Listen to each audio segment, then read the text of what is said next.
In a Britain already crackling with tension, another political storm erupts, this time aimed straight at the heart of Keir Starmer's so-called free speech nation. A moment of calm shatters as Martin Daubney steps forward, chuckling with that razor-edge disbelief of his, and fires the opening shot. Free speech under Starmer? Don't make me laugh. A simple incident. One house raided, phones seized, WhatsApp messages combed through. Hands cuffed for hours, spirals into a 5-week investigation and nothing. No wrongdoing, no charge. And then the twist, a £20,000 payout to a family shaken by an arrest that never should have happened. A nation told it's freer than ever, while stories like this keep cracking the facade. Is this free speech or the quiet tightening of the grip? Watch the clip. Before starting, subscribe to the channel, like, and tell us your thoughts in the comments.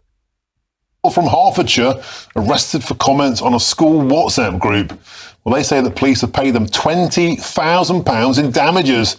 6 police officers arrested Maxie and Rosalind Allen earlier this year for WhatsApp comments made about their daughter's primary school. Now, Rosalind Levine and Maxie Allen say that they were held for 11 hours and accused the police force of policing free speech.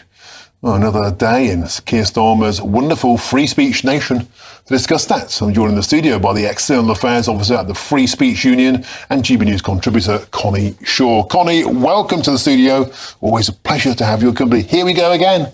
The police really should be solving real crimes, burglaries, robberies, car theft, and the like. Instead, now they're getting their snout stuck into WhatsApp groups. Yeah, so obviously, of course, it's great that Maxie and Rosalind have received their £20,000 in compensation. But if you cast your mind back to January earlier this year, as you just said, 6 police officers, and this whole thing was captured on a Ring doorbell, 6 police officers, 3 vans, turn up to their house, seize their devices, arrest them, take them to the police station, take their DNA, their fingerprints, mugshots, and they were told that they were being arrested on suspicion of harassment, causing a nuisance, and malicious communications. And they were detained for, like they say, over 11 hours.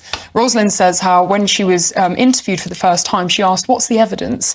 And they said, "Well, we're still looking through it because we're not really sure yet." So they didn't actually have the evidence to produce in front of them the first time they were arrested like that. And the way that Maxie and Rosalind describe it was as though the police were behaving as though there was a terrorist cell operating in their house. And the investigation went on for 5 weeks until the police said that they were dropping the investigation because they, guess what? Found no evidence. And this all came about because in 2024, there was a change in the way that the primary school of their daughter, the way that the school was being led was changed. And Maxie was emailing the governors because they were concerned. And they were first warned that they needed to stop emailing because they were emailing too much. And then they were talking about this on a parents' WhatsApp group. They'd also been told that because they were contacting the school so much, that a police officer warned them first in 2024 that maybe they should take their daughter out of school because the school had told them that they weren't allowed to call the school, they couldn't go onto school grounds. Their daughter has epilepsy, so it's important that they have access to the school. And so then they were only allowed to email, but then the school told them they couldn't email. And then 6 months later, they had a proper police raid on their house.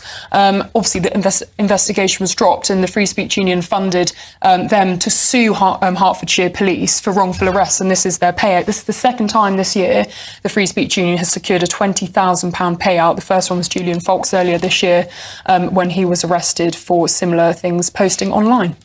So the father, Maxie Allen, he's joining me tonight. If you're tuning into Farage, 7 till 8 p.m, he'll join me to tell his astonishing story. But I put it to you once again that the state of the nation now, Connie, is people can't get hold of a copper. For a bona fide reason, for a street robbery, theft, a pitiful amount of actual crimes are solved. How many times are we going to have this conversation before the police stop policing tweets or WhatsApps and stop policing the streets? Well, every time something like this happens, we say, surely this must be the last time. But one of the Daily Mail has just done a really brilliant investigation into which areas of the country are most zealously policed by police who want to crack down on free speech. And the most zealous area is Cumbria Police. That's at a rate of 42.5 per 100,000. So that's 217 arrests. That's 20 times higher than Staffordshire, which is only 2.1% per 100,000. So, but even in the lowest area, so this was in 2024, one of our big public cases this year was Robert Moss from Staffordshire. So even in the lowest area, you are still at risk of having your house raided. Robert Moss, he had his house raided after he criticised his former employer, and we're helping him as well. So it's a postcode lottery, but you're not safe anywhere. OK, Connie Shaw, thank you for joining us. Another crazy world in free speech Britain. External Affairs Officer at the Free Speech Union. Now, the Hertfordshire Police and Crime Commissioner have told GB News this: there has clearly been a fundamental breakdown in relationships between a school and parents that shouldn't have become a police matter.